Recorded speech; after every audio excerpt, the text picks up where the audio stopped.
nous nous retrouvons dans cet auditorium ce soir consacré aux addictions liées aux troubles psychiques. Cette thématique nous a été fortement demandée par les familles dont l'UNAFAM s'occupe, comme vous le savez. Merci beaucoup, madame. Je passe maintenant la parole au docteur Reynaud. Et bonsoir à tous et à toutes. Je voulais en premier lieu remercier Marie-Odile Gobillard, Monique Orlandi et toutes ces personnes, et vous tous, hein, qui militez activement au sein de l'UNAFAM, mais aussi, il y a aussi des personnes qui militaient activement dans d'autres associations, dans d'autres types d'activités. Le fait qu'on soit aussi nombreux ce soir illustre bien à quel point il est important, me semble-t-il, de travailler ensemble quand on prétend s'occuper de maladies mentales. Alors, quand Marie-Odile m'a demandé d'intervenir ce soir, je me suis posé la question de ma légitimité, parce que je ne suis pas un spécialiste des addictions, des conduites addictives, de la toxicomanie. Je me suis dit, après tout, pourquoi devrais-je intervenir sur ce sujet? Ne vaudrait-il pas mieux demander à quelqu'un du XAPA ou à quelqu'un d'autre? Et puis, j'ai réfléchi un petit peu, puis je me suis dit que je travaillais comme médecin aliéniste, que rien n'aliénait plus que la maladie mentale, que je me suis mis après à penser aux comorbidités qui sont très importantes. Alors, c'est pas vrai qu'à Thuir, on n'accueille pas les gens qui ont des problèmes d'addiction, on en accueille plein, ils finissent toujours par y arriver, qu'on le veuille ou non. Qu'on le veuille ou non, ils finissent par y arriver, et c'est une bonne chose, je crois. Je crois avant tout que la prise en charge des addictions, comme la prise en charge des maladies mentales, c'est souvent lié, doit être humaniste et globale. Je pense qu'on fait mal son travail si on saucissonne l'individu. L'individu, l'homme, n'est pas une saucisse catalane, et il doit être envisagé dans son intégrité. Et mon honneur de médecin psychiatre, de médecin aliéniste, c'est d'aider un petit peu les gens avec les maigres compétences qui sont les miennes à retrouver un petit peu de liberté, c'est-à-dire un petit peu d'autonomie, c'est-à-dire un petit peu d'envie de vivre. Alors, les problématiques d'addiction m'intéressent à plus d'un titre. Une des raisons pour lesquelles ça m'intéresse, c'est que l'addiction, ça a trait au manque, ça a trait au vide, ça a trait à l'absence, ça nous interroge sur le rien. Vous connaissez cette phrase, sans doute, qui parle du mime et qui dit un certain creux dans l'espace marquera la place de l'absent. Et c'est vrai, on interroge comme ça le rien, le vide et le manque. C'est une des raisons qui rendent la prise en charge des patients qui souffrent d'addictions difficiles, c'est que,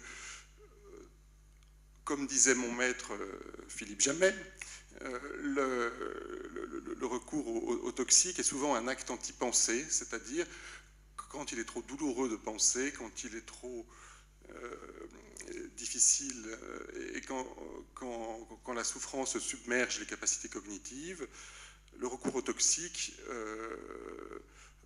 est parfois la seule réponse qui reste, et c'est la réalité que vivent bon nombre de personnes dans ce pays et dans d'autres pays. Voilà. Alors, il y a une autre raison qui me pousse à m'intéresser à ces questions-là, et je m'excuse d'être long dans mon introduction, c'est le rapport de la consommation de toxiques et de la société. Bon, tout ça, ça paraît bateau, mais ça ne l'est pas du tout, parce que quand on considère la prise en charge des patients qui souffrent de maladies mentales, quand on considère la prise en charge des usagers de drogue, on interroge forcément les réponses de la société à leur endroit. Et le titre de mon intervention, c'était « Donner nouvelles sur la prise en charge des addictions, aspects scientifiques et sociologiques ». Je dirais plus que des aspects sociologiques. Je vous parlerai surtout ce soir un petit peu de science, mais beaucoup de politique. Et pas seulement parce que l'actualité nous en s'y prête, disons, mais aussi parce que la politique au sens noble du terme, c'est une des réponses qui se doit d'intervenir, et d'intervenir au premier chef dans la prise en charge des maladies mentales et dans la prise en charge des addictions. Alors on a beaucoup parlé de conseils locaux de santé mentale. Qu'est-ce que c'est qu'un conseil local de santé mentale? Ce sont c'est une réunion qui se fait sous l'égide d'un élu local, d'un maire, autour des questions de santé mentale. Pour moi, c'est absolument indispensable. Pourquoi? Parce que la santé mentale, au sens large du terme, la prise en charge des addictions en faisant partie, est une question de société. Nous autres soignants, éducateurs, psychiatres, psychologues, n'avons qu'une réponse partielle à cette question. Cette réponse, elle est partielle, elle se limite à notre champ de compétences. C'est très très important, parce qu'on n'est en aucun cas omnipotent, parce qu'il y a des limites dans les actions qu'on peut mener, et surtout que ces actions, elles ne peuvent pas se mener si elles ne sont pas coordonnées avec d'autres actions, des actions qui sont liées à la politique du logement, à la sécurité, à bien d'autres choses encore. Et si on ne raisonne pas en aidant les politiques, parce que les politiques, il faut toujours les aider, sinon il ne faut rien, mais si on ne raisonne pas en aidant les politiques à s'emparer des questions de santé mentale au sens large du terme, on aboutit à ce qu'on a longtemps connu ici, à ce qu'on a longtemps connu ailleurs, dans de nombreux endroits, c'est-à-dire des politiques de relégation. C'est-à-dire, on ne veut pas de quelqu'un, et ben on le met à cuire, comme ça, il nous laissera tranquille.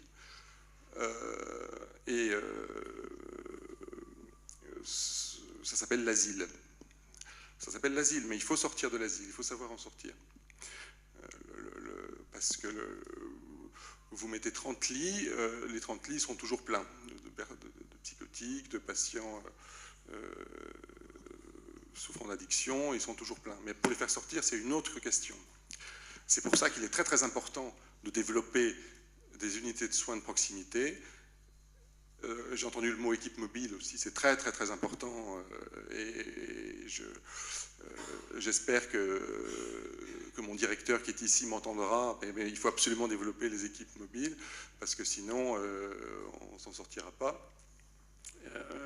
Ensuite, il y a une troisième raison qui me fait m'intéresser particulièrement à cette problématique de l'addiction, c'est qu'il n'y a pas d'addiction sans trauma, c'est-à-dire que le recours au toxique, quand on cherche, quand on va au-delà de la personne qui se drogue, quand on va au-delà de ça, quand on cherche, quand on s'intéresse un petit peu à comment la drogue vient au drogué, alors je ne parle pas du dealer, mais je parle de comment il s'est mis à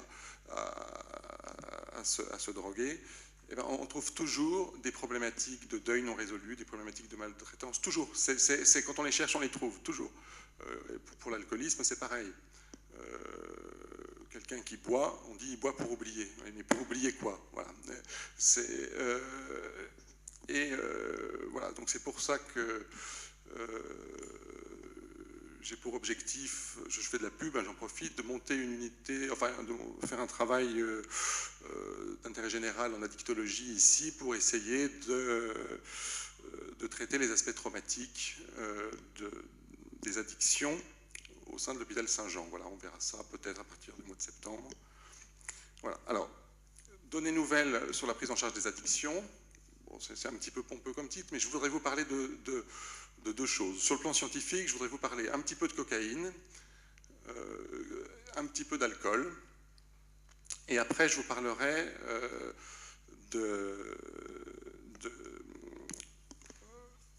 d'autres choses, mais qui ont trait à la politique, c'est-à-dire à comment une société se saisit de la question importante des drogues et qu'est-ce qu'elle en fait de manière collective et comment on organise les choses de manière collective pour que les problématiques d'addiction soient prises en charge au mieux dans ce pays et qu'est-ce qu'on peut faire, comment on peut le faire. Et on peut faire des choses, vous allez le voir.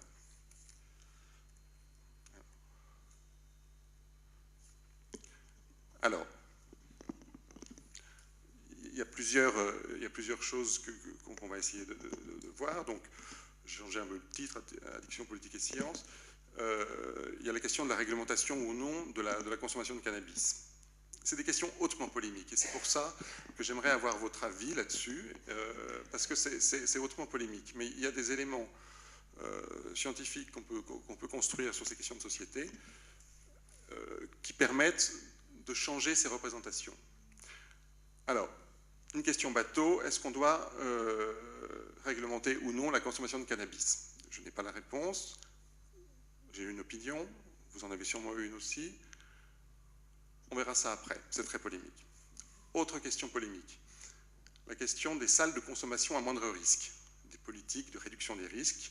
Il y a certains pays, pas la France, qui ont mis en place, alors ça existe en Allemagne, au Danemark, en Hollande évidemment, qui ont mis en Espagne, ça commence aussi, en Suisse, absolument, en Australie, des salles de consommation à moindre risque, c'est-à-dire, en gros, des salles de shoot, quoi. C'est-à-dire que c'est un endroit sécurisé où une personne qui est connue comme toxicomane peut se rendre pour éventuellement s'injecter un produit dans des conditions acceptables de sécurité sanitaire et sans risquer d'être incarcéré tant que ça se passe ici, tout de suite, disons. C'est hautement polémique. C'est très important. Il y a une autre question qui concerne plus précisément l'alcoolologie. En alcoolologie, il y avait un dogme, moi j'ai appris ça quand j'ai fait mes études de médecine à Paris, un alcoolique doit s'arrêter de boire, et puis à partir du moment où il s'arrête de boire, c'est fini. Bon, donc bah, c'est fini, hein, on boira de l'orangina, l'orangina rouge, mais actuellement, alors, se développe de plus en plus la question d'une consommation possible, petite consommation. Voilà, effectivement, si quelqu'un qui buvait 3 litres de whisky par jour se met à boire un demi-ricard à l'apéritif, il y a quand même un progrès malgré tout. Alors, est-ce que c'est possible? Est-ce qu'on peut rester à un demi-ricard ou passer à 5 bouteilles? Je ne sais pas, mais peut-être que c'est plus acceptable, peut-être que ça donne de meilleurs résultats que voilà. Une question. Alors, changer notre manière de réfléchir, ça veut dire que dans la politique de prise en charge des addictions, est-ce qu'il faut ou non mettre en place des politiques où on étudie les choses en termes de rapport bénéfice-risque, ou bien est-ce qu'on dit c'est interdit, on transgresse un interdit, on transgresse une loi et on est puni parce qu'on a transgressé un interdit. Ce sont deux approches. Alors vous me direz qu'il peut y avoir un petit peu deux approches, mais l'interdit il est forcément quelque part, mais où est-ce qu'on le met qu'est-ce que c'est qu'une approche bénéfice-risque? Comment ça se met en place? Je vous donnerai un exemple qui est un exemple venu du Portugal. Peut-être que vous le connaissez, cet exemple. Le Portugal est un pays d'Europe qui a depuis 10 ans, plus de 10 ans maintenant, une approche tout à fait originale dans la prise en charge au plan politique des addictions. Et on va voir un petit peu ce que c'est. Et on va voir aussi les résultats de cette politique. Voilà. Donc je plaide pour un abord thérapeutique global, humaniste des addictions, et non pas saucissonné.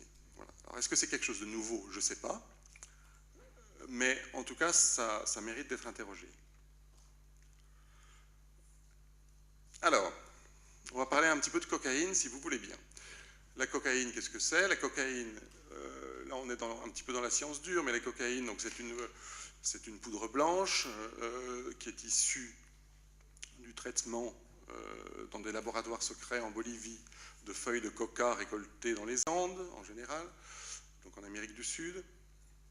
C'est connu depuis très très longtemps en Amérique du Sud parce que c'est un psychoanaleptique, c'est-à-dire que ça donne du punch, parce que ça permet de lutter contre la faim, donc je parle des feuilles de coca, parce que ça permet de résister à un effort intense en haute altitude sur l'altiplano péruvien. Bon.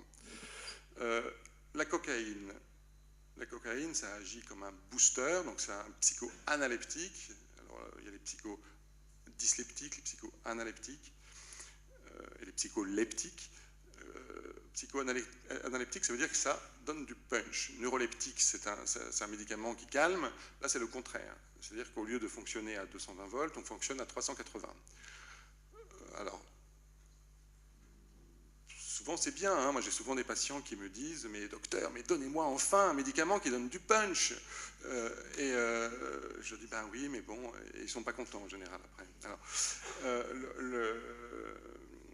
la cocaïne, ça peut se fumer, il y a plusieurs types, il y a le crack, ça peut être, le crack c'est plutôt brun, c'est des histoires de cristallisation, c'est comme le caramel.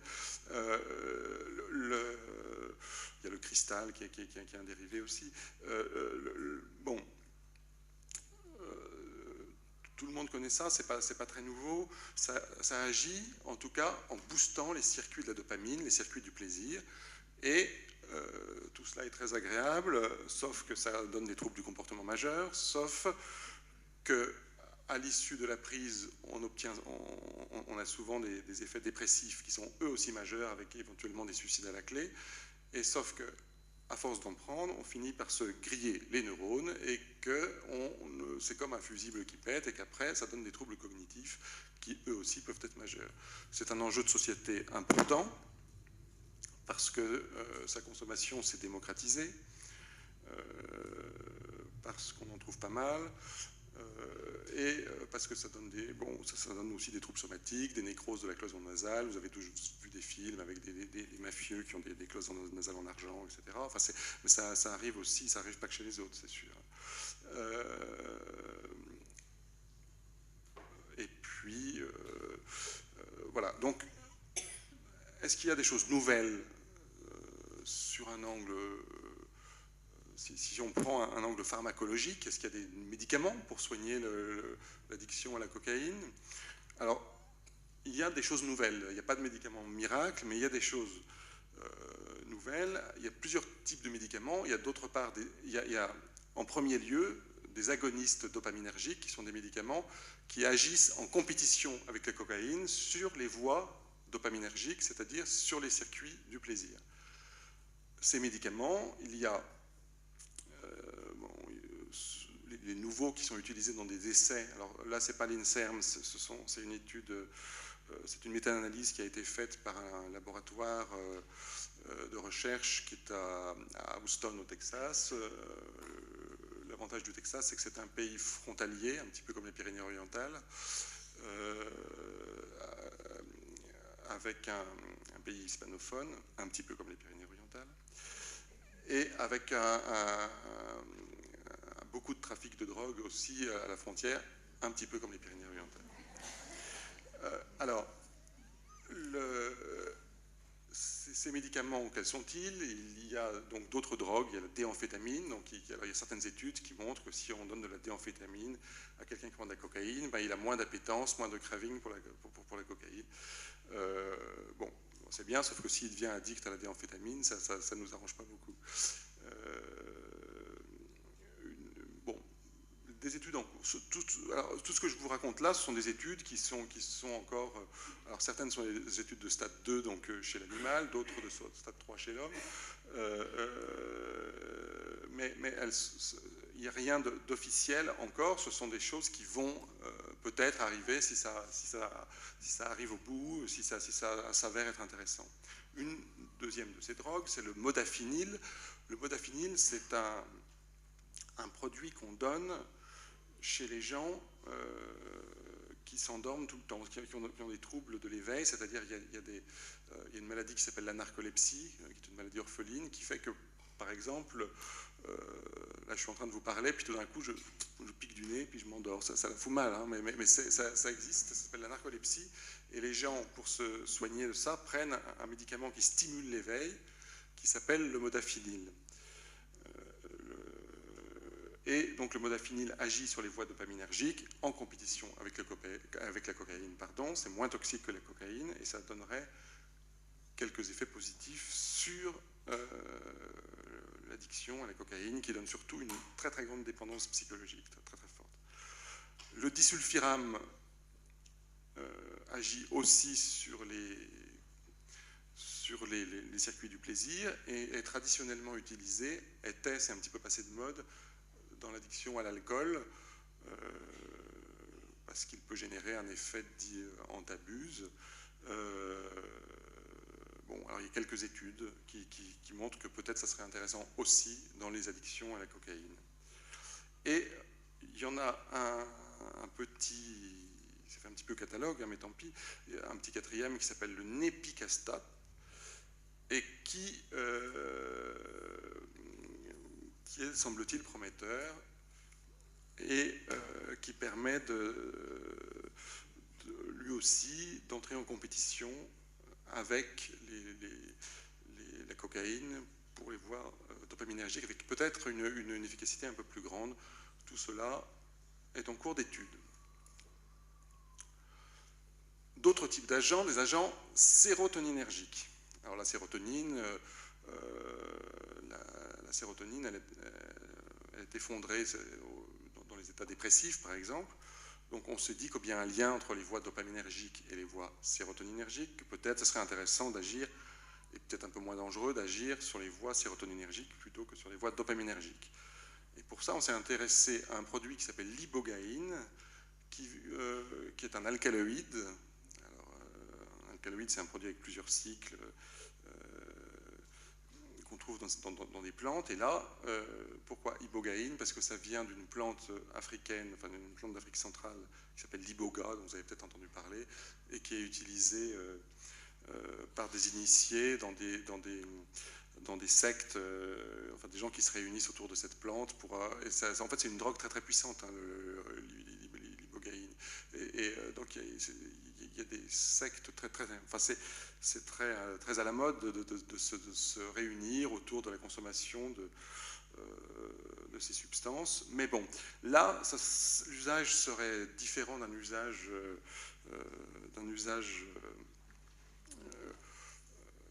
toxicophilique. Ce serait un usage qui aurait pour but de lutter contre la cocaïne. Et c'est vrai que pour lutter contre la cocaïne, il faut pouvoir en imposer un petit peu aussi. Donc voilà, sauf que les voies sont un petit peu différentes. Donc l'ibogaïne est une des pistes. Alors, ensuite, il y a des médicaments qui agissent sur le GABA. Le GABA, c'est un autre type de neurotransmetteur. Bon, après, vous serez content quand je vous parlerai politique, parce que ça va changer complètement les choses. Le GABA, c'est un médicament qui sert à calmer les gens. C'est un médicament qui par exemple, quand on prend du Valium, eh ben, c'est un agoniste GABAergique. C'est gamma, hydroxy, bêta, amino, butyrique, on va dire. Voilà, alors les médicaments GABAergiques, alors il y a le baclofène, hein, qu'on retrouve chez... il y avait ce nom, Olivier Amezen, qui est important, hein. On en reparlera tout à l'heure, c'est-à-dire tout de suite. Le baclofène, c'est un un antispasmodique musculaire utilisé dans la sclérose en plaques notamment, mais aussi dans d'autres troubles. Il y a la vigabatrine qui est un médicament de ce type aussi. Tous ces médicaments sauf le baclofène, ont pour propriété d'être actifs aussi contre l'épilepsie. Donc la vigabatrine. On retrouve aussi le valproate. Le valproate, c'est le fameux Dépakote, pour ceux qui connaissent, je pense qu'il y en a beaucoup parmi vous qui connaissent, Dépakote, Dépamide. Et puis il y en a d'autres qui sont un peu moins connus, comme la thiagabine et comme le topiramate, qui est utilisé dans l'épilepsie, mais aussi dans la prise en charge de certaines formes de troubles bipolaires. Voilà. Alors je finis par le plus croustillant. Il y a deux choses. Il y a un autre produit qui semble-t-il révolutionnaire par son efficacité, c'est la lévotétrahydropalmatine. Alors, je ne sais pas si c'est garanti sans huile de palme, mais en tout cas, ça aurait en laboratoire, sur des souris, et toujours selon les Texans, hein, bon, il faut se méfier un petit peu quand même, ça aurait donc donné lieu à des résultats assez spectaculaires en termes de diminution de l'appétence à la cocaïne. Voilà. Et puis alors il y a la dernière chose dont vous avez peut-être entendu parler, c'est la vaccination.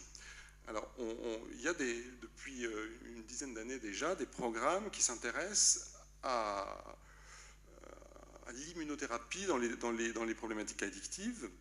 Alors, pourquoi pas, effectivement, considérer les molécules de cocaïne comme un virus, sauf qu'à la différence d'un virus est relativement gros par rapport à une molécule de cocaïne, et c'est immunogène parce que c'est gros et que c'est protéique, et que donc l'organisme le reconnaît comme un corps étranger. Si vous prenez la pénicilline, par exemple, ou la cocaïne, ou d'autres substances, ces substances-là ne sont pas immunogènes, parce qu'elles sont trop petites. Alors, elles deviennent, l'organisme peut développer une réaction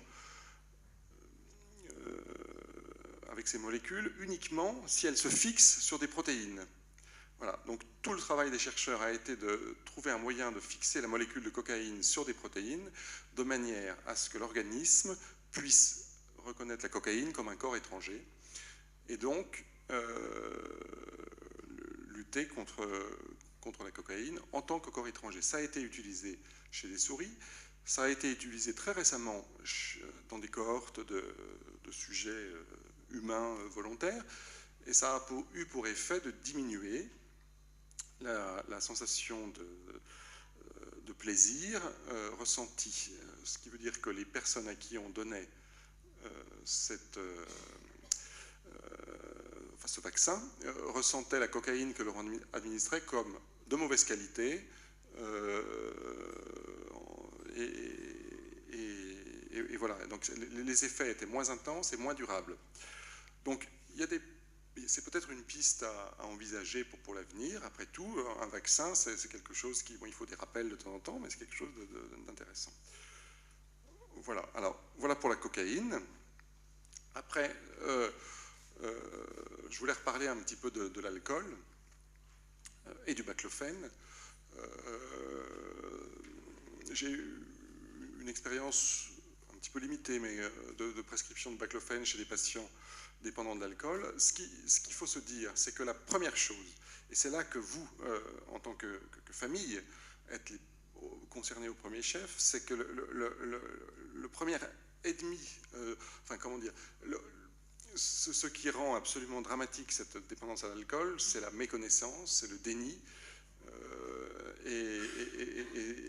parce qu'on ne peut absolument rien faire. Moi, je me souviens d'un patient qui avait un profil un petit peu tanguy. Bon, il s'appelait Patrick et il vivait seul avec sa mère. Et il y avait une espèce de déni réciproque. non seulement du patient, mais de sa mère aussi, autour de sa consommation d'alcool à lui. C'est quelqu'un qu'on a retrouvé par terre sur le trottoir, qui s'est fait renvoyer, c'est quelqu'un qui avait pourtant, qui avait tout pour réussir et s'épanouir dans une activité professionnelle. Hein. Mais là, finalement, tout s'est cassé la figure. À cause de ça, il y avait cette relation de déni réciproque. Quoi. Non, mon fils ne boit pas. Non, je ne suis pas malade. Et pas moi, voyons, les autres, c'est pas moi. Je dis pas ça, enfin, c'est absolument dramatique, parce que c'est quelque chose, c'est comme une sphère, on ne peut pas entrer dedans, quoi. On se cogne à l'intérieur. Alors, on peut toujours venir lui proposer du baclofène. Je veux dire, si je lui présente il ne le prendra pas. Enfin, pourquoi prendrait-il du baclofène? Moi, la personne la plus... Enfin, je pense que la première chose auquel on doit réfléchir, et c'est un sujet vraiment difficile, c'est comment on fait pour lutter contre le déni et contre la méconnaissance. Voilà. Alors, Olivier Amezen, c'était un cardiologue qui avait des problèmes d'alcoolisme, et puis qui, comme tous les médecins, il s'est automédiqué. Il s'est automédiqué avec du baclofène, et il a réussi donc il a commencé à le faire dans les années 90. Il a réussi à se sevrer. Il l'écrit dans un de ses livres là, qui s'appelle Le Dernier Verre. Et il a publié pour la première fois là-dessus en 2004. Et puis les recherches sur le baclofène utilisées dans la prise en charge de l'alcoolisme sont cours vraiment, enfin, ont pris de l'ampleur depuis 2008. Mais aujourd'hui, là, à l'heure où je vous parle, le baclofène n'a absolument pas d'autorisation de mise sur le marché pour la prise en charge de l'alcoolisme, absolument pas. Enfin, et les médecins qui ont recours à cette médication le font, sont hors la loi et le font à leurs risques et périls. Enfin, soigner, c'est prendre des risques. Hein, alors, moi, l'expérience que j'en ai, ce que m'en disent les patients, c'est que d'abord, il faut en prendre beaucoup. Moi, j'ai un patient qui en prend 18 comprimés par jour. Il prend ça entre 5 et 7. Il me dit, et il le fait tout seul. Hein. Il me dit, j'en prends 18, je commence à 17h. À partir de 17h, je commence à avoir envie de boire, et c'est l'heure à laquelle je commençais vraiment à m'imprégner. Et il le fait jusqu'à l'heure du dîner. Ce qui fait qu'il prend à peu près un comprimé toutes les 10 minutes. Quoi.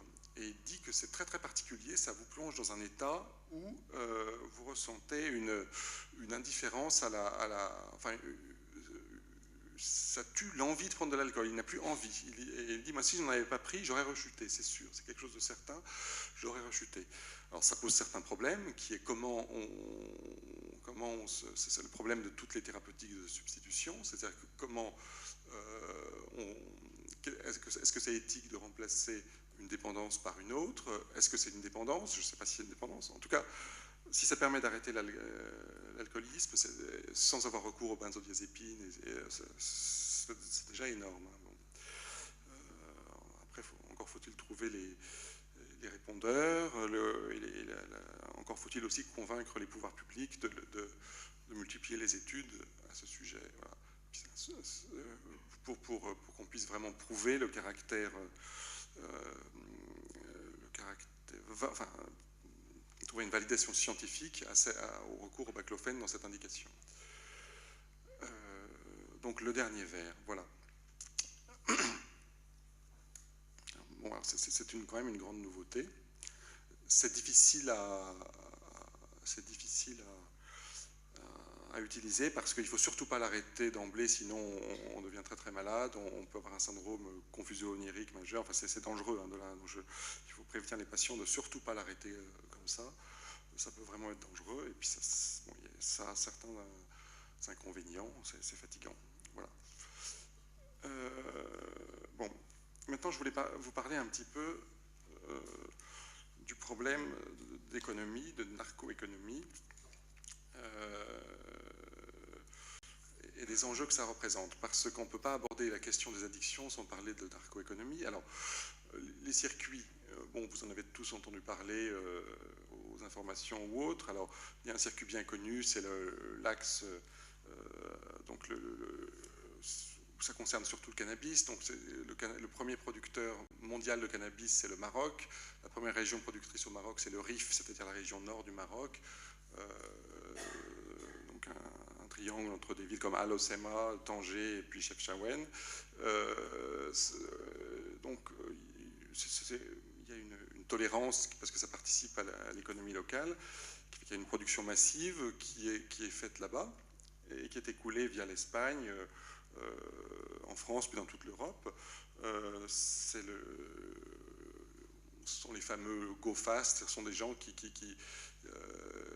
font le voyage très rapidement au volant de voitures puissantes et rapides, avec des kilos de cocaïne, et qui se font avoir ou non au Pertus, par exemple. Enfin, et après, bon, ils viennent alimenter les trafics locaux dans différentes régions. Donc ça, c'est un premier axe sud-nord, disons. Il y a un deuxième axe qui est très connu, c'est l'axe Amérique du Sud, c'est la production dans le piémont des Andes, notamment en Bolivie, enfin, mais en Bolivie, après la transformation de Bolivie-Pérou, bon, des feuilles de coca qui sont transformées dans la forêt amazonienne en cocaïne avec des laboratoires clandestins. Et après, la cocaïne est écoulée dans le reste de la planète, notamment aux États-Unis, via les Caraïbes, par des voiliers notamment. Mais aussi, alors, les circuits changent. Hein, les voiliers vont aussi aux Canaries, qui après vont en Afrique de l'Ouest, et après, ils reprennent la route sud-nord, voilà, en passant par la Méditerranée et l'Europe. Il y a un troisième grand axe de production qui est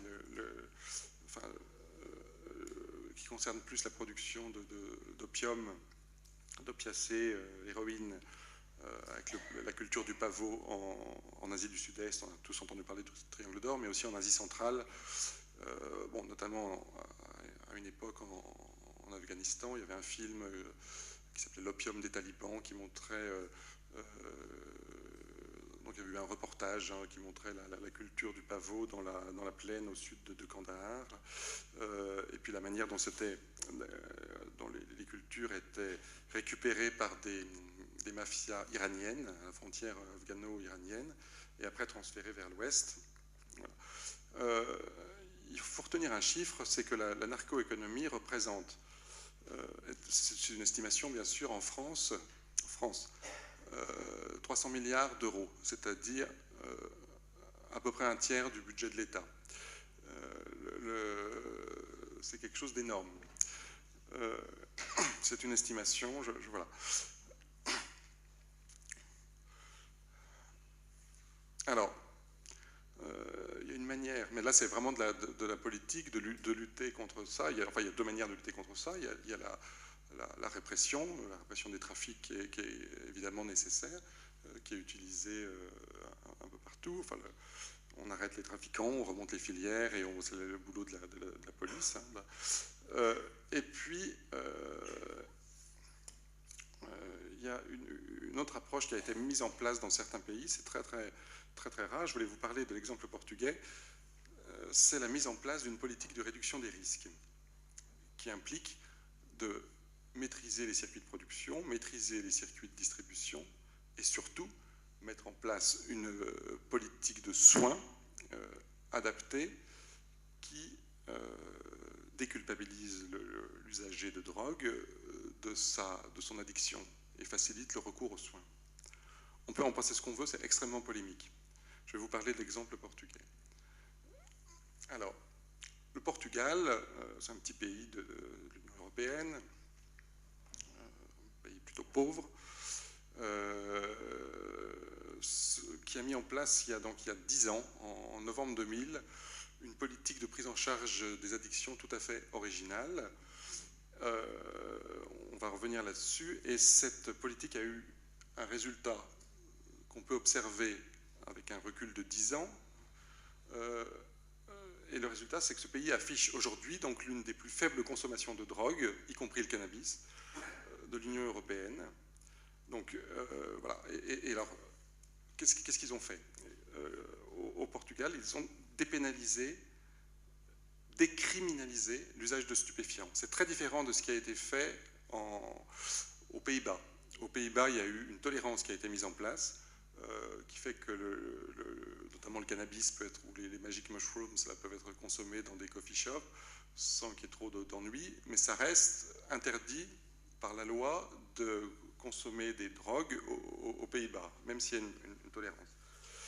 Le Portugal a eu une position beaucoup plus radicale là-dessus, en décriminalisant l'usage de stupéfiants, le trafiquant restant un criminel susceptible de sanctions pénales qui n'ont pas été adoucies, hein, plutôt bien au contraire. Enfin, voilà. Alors, ce qui a été mis en place, c'est un réseau alors ils appellent ça des CDD, c'est des centres de dissuasion à l'usage de drogue, quoi, des CDD, je ne sais pas comment on le dit en portugais. Ça repose sur la prise en charge de patients toxicomanes par des entretiens motivationnels qui ont été décrits par Christine Palix tout à l'heure, hein, c'est cette obédience-là, et puis des programmes de désintoxication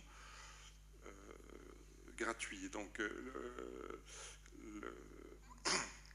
alors, par exemple, il y a un patient qui a été, c'est un jardinier qui a été pris par la police à consommer des vapeurs d'héroïne. Donc c'est ce qu'on appelle du dragon chasing dans un square où il travaillait.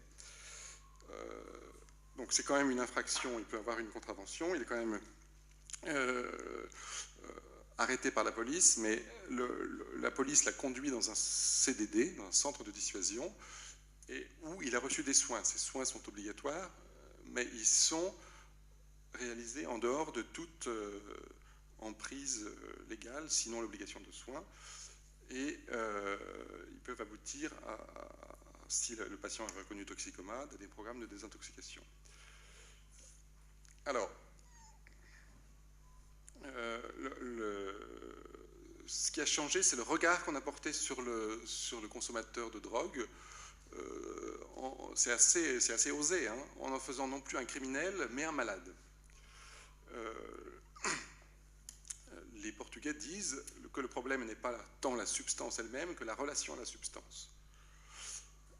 Voilà. Alors, comment, vous me direz, mais comment on différencie un trafiquant d'un consommateur? Il n'y a pas de réponse absolue, mais les Portugais, il fallait bien trancher, donc c'est sur la quantité.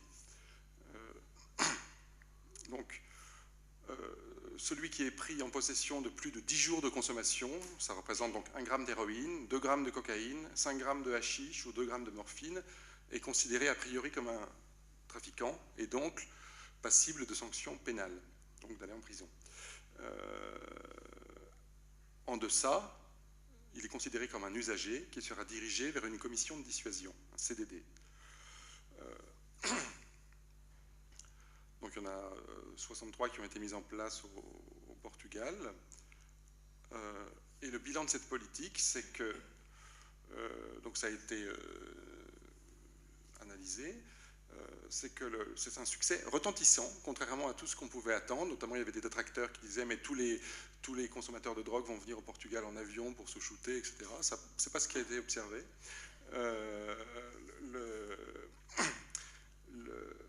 Par exemple, pour la consommation de cannabis, qui est complètement décriminalisée, le taux de consommateurs est de 11,7% au Portugal, contre 30% au Royaume-Uni. En France, je ne me souviens plus de ce que tu disais, mais c'était des taux importants. Concernant la cocaïne, 1,9% contre 8,3% en Espagne. 40 000 héroïnomanes maintenant, 100 000 avant la loi. Voilà. Et la proportion des 15-10 devant qui se droguent est passée de plus de 10% à 8,6%. La préoccupation à la fin des années 90 des Portugais pour la drogue, enfin c'était très important, c'était la première préoccupation des Portugais, maintenant c'est à la 13e place. Donc le problème drogue a considérablement reculé.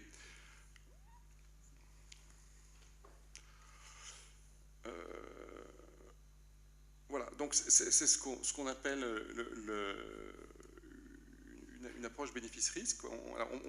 Je sens que ça fait débat, et l'important c'est de pouvoir débattre de ça, mais en tout cas, les chiffres sont là, ils parlent pour eux-mêmes, et ils sont solides puisqu'ils sont confirmés 10 ans après, et que cette loi est toujours en cours, et les résultats sont toujours aussi bons, enfin 10 ans après, quoi. Alors on peut tout à fait être contre aussi, hein, donc il y a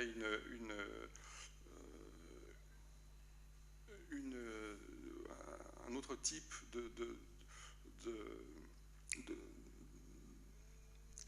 d'offre de soins qui fait débat. Ce sont ce qu'on appelle les salles de consommation à moindre risque. Alors ça fait débat parce que oui, offrir un espace pour se shooter, ça peut paraître curieux dans la mesure où c'est quelque chose d'interdit, de dangereux.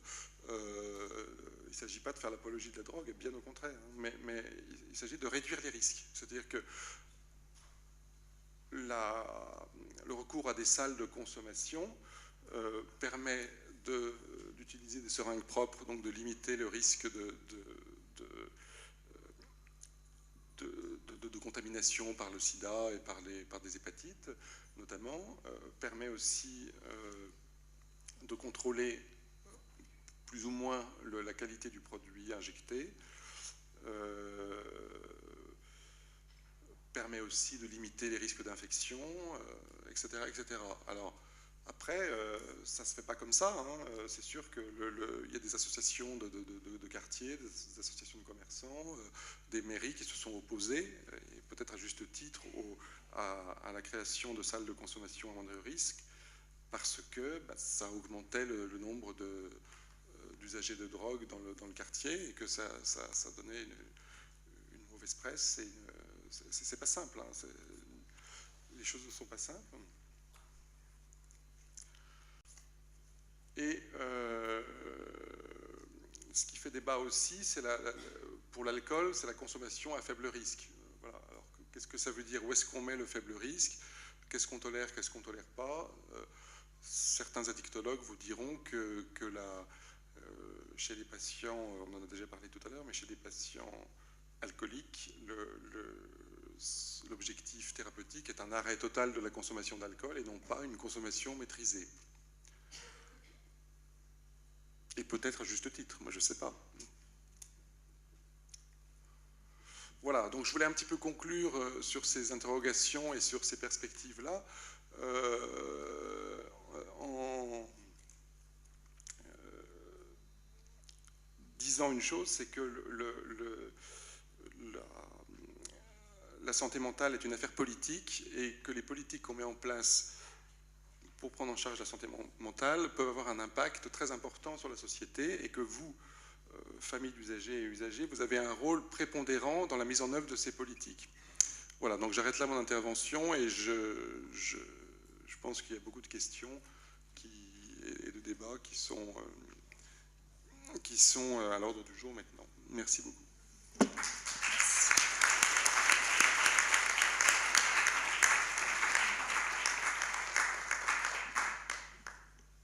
Voilà, vous pouvez commencer à poser des questions. Franchement, les interventions, je pense que tout le monde est d'accord, hein, dans la salle. Ça a été 3 choses complètement différentes. C'était merveilleux, je pense, hein. Mais moi, je voudrais revenir sur l'intervention de du docteur Palix, parce que moi, je travaille dans le domaine de la prévention, mais pas spécialement des addictions, dans la prévention santé. Et il est vrai quand on parle d'addiction, on ne pense pas à santé, hein, santé au sens du terme où moi je l'entends. C'est vrai que vous avez bien dit que dans toutes les pathologies cardiovasculaires, c'est vrai que fumer du cannabis, oui, c'est important. Et dans le domaine de l'AOMI, de l'artérite oblitérante des membres inférieurs, donc moi je travaille à la Mutualité française, et tous les ans on fait une journée de l'AOMI, de dépistage de l'AOMI. Et c'est une journée qui est nationale, hein. Elle a lieu, alors c'est autour du 27 novembre, 28 novembre, et nous on le fait à la clinique, à la clinique mutualiste. Et si vous voulez, dans les premiers indicateurs, on nous disait, bon, il faut prendre les gens à partir de tel âge, tel âge, tel âge. Et en fait, on a pris des gens de plus en plus jeunes. Et tous les ans, on dépiste des gens qui sont atteints d'AOMI et qui sont très jeunes, et notamment des fumeurs de cannabis.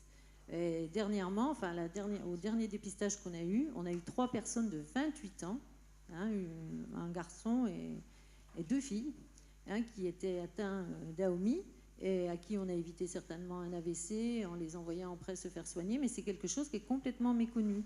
Alors que là, on peut agir. Alors on agit sur ce domaine-là. On n'agit pas sur leurs problèmes d'addiction, mais je pense que c'est quelque chose de très important et c'est complètement méconnu. Merci pour ce témoignage très intéressant. L'AOMI, alors alors les médecins le diront bien mieux que moi, c'est l'artérite enfin oblitérante des membres inférieurs. Il y a des signes qui font que, par exemple, les gens, pour marcher, ils vont jeter leurs jambes en avant. Ils ont des impatiences dans les jambes. Et c'est vrai que nous, quand on fait ce dépistage, bon, on envoie, enfin, bon, on dit aux gens, il faut se faire dépister, mais on fait toujours une annonce à la radio. Et c'est comme ça qu'en fait, des gens plus jeunes sont arrivés, par exemple, à la clinique, en disant oh, « mais nous, on a des signes comme ça ». Mais est-ce que c'est ça? On n'en sait rien. Et en fait, ils ont été dépistés positifs. Et plus on agit tôt, voilà, mieux ce sera. Quoi. Ils ont des... Michel Perret, je suis psychiatre à Thuir. Je voulais reprendre les constatations d'Odile Raymond sur la difficulté d'accueillir à l'hôpital psychiatrique des gens dits toxicomanes. Tu disais, Philippe, qu'ils arrivent, mais ils repartent très vite. Parce qu'on a des structures, premièrement, inadaptées.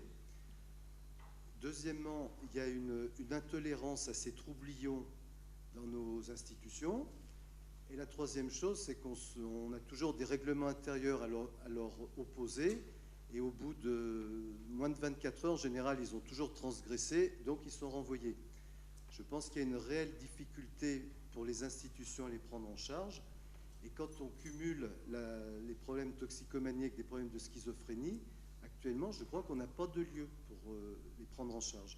Et il y a vraiment, je crois actuellement, le problème du développement de la prise en charge, où on a vu tous ces intersecteurs de toxicomanie se développer. Il semble qu'actuellement, avec les restrictions budgétaires, on va vers des diminutions de moyens. Et je crois qu'actuellement, on n'est pas prêt de développer des institutions telles qu'on le souhaite ce soir. Néanmoins, la dernière phrase d'Odile Raymond devrait nous inciter à avoir de l'optimisme.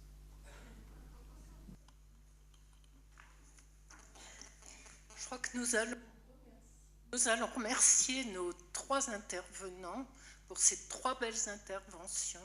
Je crois que la prévention va être quelque chose, un travail absolument fantastique qui va nous rester à réaliser et qui viendra peut-être en complément du manque de moyens. C'est peut-être vers la prévention, les familles, les usagers eux-mêmes, ceux qui s'en sont sortis, devront aider les autres. Voilà. Merci à tous d'être venus. Et